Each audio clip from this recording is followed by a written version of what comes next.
Hi, this is Sarah from the Serenity Reiki Clinic, and today I thought I'd talk to you about the 3 Mercury retrogrades for 2018. Yes, there's going to be 3 of them. And the first one's coming up on March the 22nd through April the 15th. It's not unusual to have 3 Mercury retrogrades in a year. That's not the big issue here. What is unusual is that they're all 3 going to be in fire signs. Yeah, the first one coming up in just a few days will be in Aries. The next one in July to August is going to be in Leo. And the last one at the end of the year will be in Sagittarius. If you took the full moon class with me this month, we discussed it a little bit.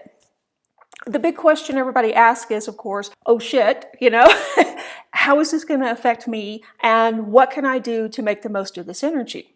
Okay, it depends. Every Mercury retrograde can be challenging, but all of them are flavored, if you will, by where Mercury is. And like I say, all 3 are going to be in fire signs. Aries is the first house, and it rules your identity, who you are, who you think you are.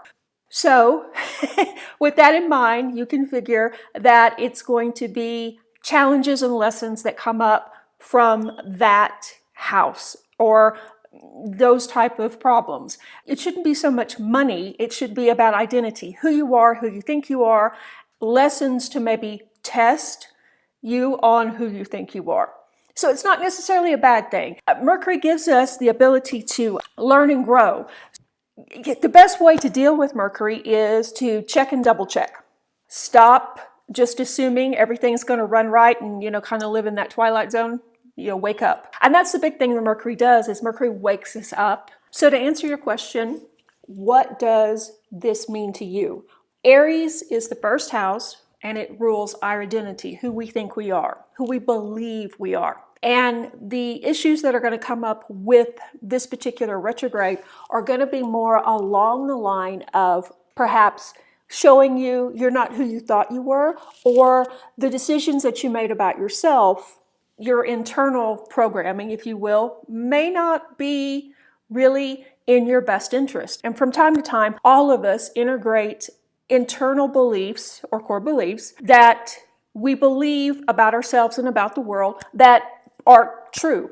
You may not believe that you're lucky, let's say, or you may not believe that you're smart, or you may not believe that you're tall enough or thin enough or whatever it may be. Those identities, those core beliefs form your identity, and it's how you look at the world based on those. So with Mercury retrograde in Aries, people are going to have a tendency to rebel. They're going to have a tendency to maybe slip into childlike behavior, get their feelings hurt a lot easier, take things more personal. The big question, of course, is, will things break? Will there be, electronic problems too? A lot of people ask me that because Mercury's famous for that.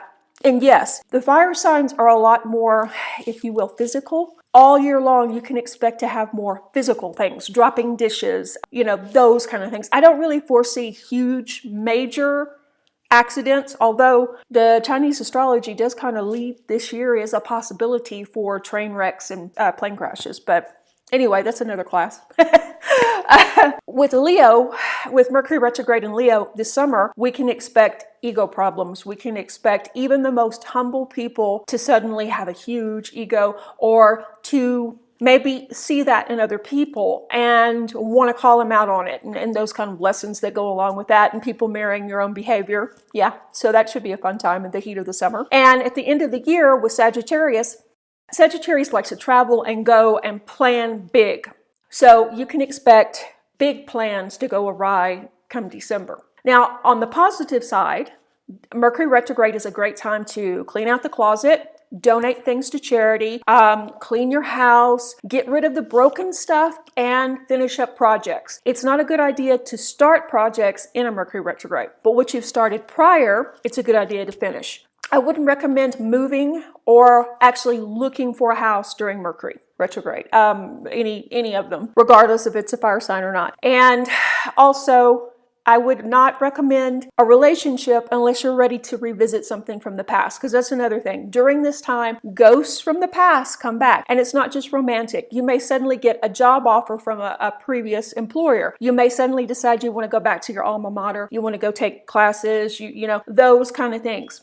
Go back to your hometown. Mercury has a tendency to make us very nostalgic for the things of the past. And that's okay. If you're ready to go back and re-engage with those lessons, hey, great, no problem. If you think you're done, then just wait. Wait a couple of months and see if you still feel the same way. And chances are good it will pass. Generally, if you apply for a job before Mercury and you get it, it will work out. If you apply during Mercury and get the job, chances are it won't last very long, probably not a year. But that's, that depends on a lot of other factors too. So if it's your dream job, by all means, take it. Yeah, so that's been the big question this month is, what is Mercury retrograde going to do? Should we build a bomb shelter kind of thing? They're always challenging depending on, like I said, where they are. Generally for everyone, like I say, I would also recommend that if you have doctor's appointments or anything, even if you're just picking up dry cleaning, that you call ahead of time and confirm that it's ready or that is the correct day for the appointment, because that's also a famous Mercury retrograde thing. We go somewhere and we're there on the wrong day, or the appointment was changed. We were notified, but we never got the call or the message. It's also a time when people have a tendency to run late, when things get shuffled and reshuffled, people send emails that just disappear. So any kind of legal documents or anything like that you're sending to anyone, send certified mail or double check and double check. Right?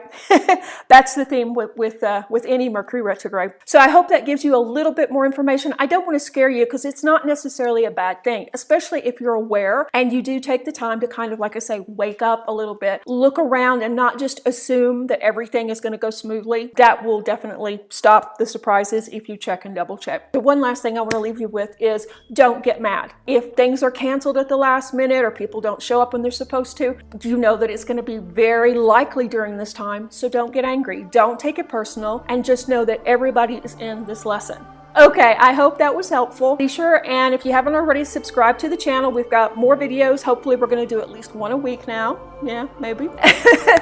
And oh yeah, I should tell you about the classes coming up, right? We've got an abundance class coming up. We're finishing up the throat chakra class. That's a 4-week intensive course. It's a major course. It's 4 videos, 4 meditations, a 35-page workbook, daily emails, once a week live Q&A call. It's a huge class. If you really want to get to the root issues, I would suggest you take these classes. I have an 8-week abundance class coming up too, but it's not going to be that intensive. And we've got some crystal classes coming up, and of course Reiki classes, and all the general stuff. And I'm currently seeing clients in New Mexico.